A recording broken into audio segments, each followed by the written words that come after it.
Hello, beautiful, and welcome. I was doing this thing just now. I was making shorts out of a video, and in it, I talked about um, being your own sovereign self and divine feminine. And when I was doing it, I came up with tags, suggestions for tags. And these suggestions that it came up with, one was Bible, and there was Bible stories and Christianity. And I just thought that was so interesting that it came up with that because I was raised in a Christian household. We went to church every Sunday. And and so although I'm not a Christian scholar, I sort of, picked up a few things.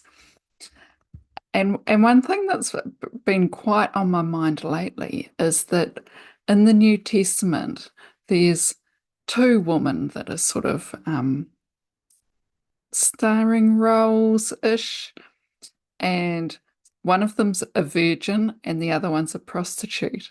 So it's all about their sexuality, which is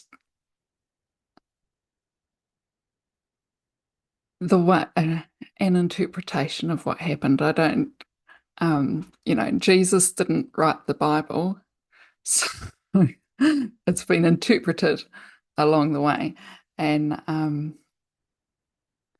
yeah, it's stunning to me that society, that's what came up in the algorithm. That's what it is. It's because it's in the algorithm that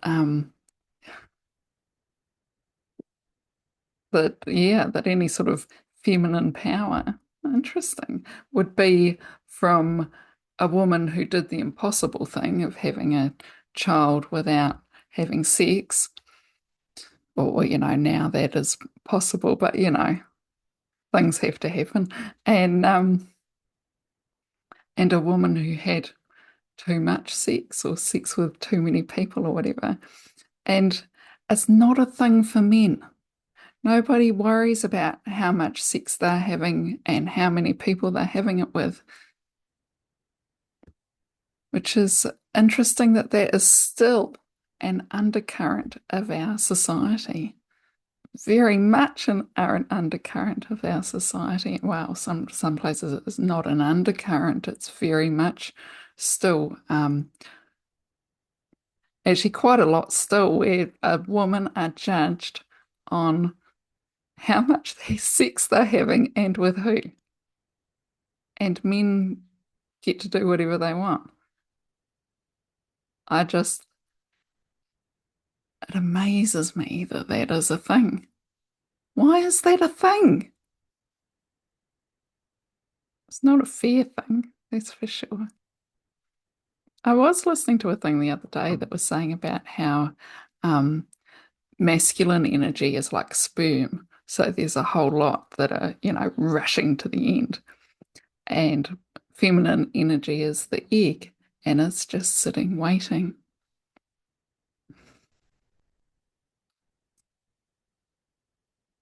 So that's part of it. And I suppose actually, if you look at it like each month, there's one egg and there's billions of sperm. Is that to do with it? I don't know. I don't even know if I want to work it out. I just want to change it because I call bullshit on that. Because shouldn't we all just have whatever sex we want with consenting adults? Mm. Actually, one thing I did love about, the consenting adults thing that I heard ages ago, and I'm like, yeah, it was so cool because it's not even about consent, it's about enthusiasm. It was a guy talking about to youth about sex and saying that if someone says you can have sex with them, that's not really what you're looking for. It's like you both really want it. You both really want to have sex with that other person. Yes, that is the way. That is absolutely the way. So yeah, it started out just because I saw that thing about Bible, and I was just like, the Bible is so sexist, depending on your reading of it. In some ways, you can sort of try and put we can all be sons of God, but the disciples all being men and all the way the interpretation of Christianity that we currently have seems incredibly sexist to me, and I don't like it. So I think it's about time the Bible got rewritten again. And actually it is happening a bit. You get to hear a bit more about Mary Magdalene now and her being a lot more significant than just sort of a byline as a prostitute that Jesus let hang out with him, that she actually was an equal of his. I like that story much better.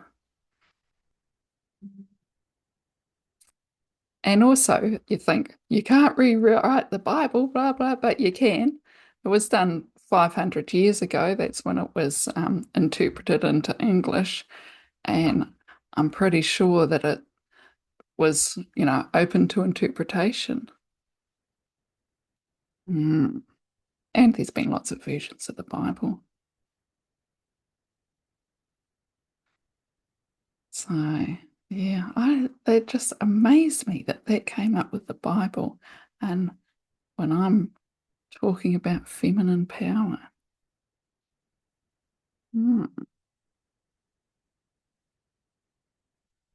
feel free to share your views on that one. Because I'm astounded and rewriting. Yes. Should I rewrite the Bible? It's quite a big book, quite a big job. And I don't know the Old Testament very well. Hmm. Oh well, we'll see what happens. Thank you for watching. Like and subscribe if you'd like to. Okay, see you next time.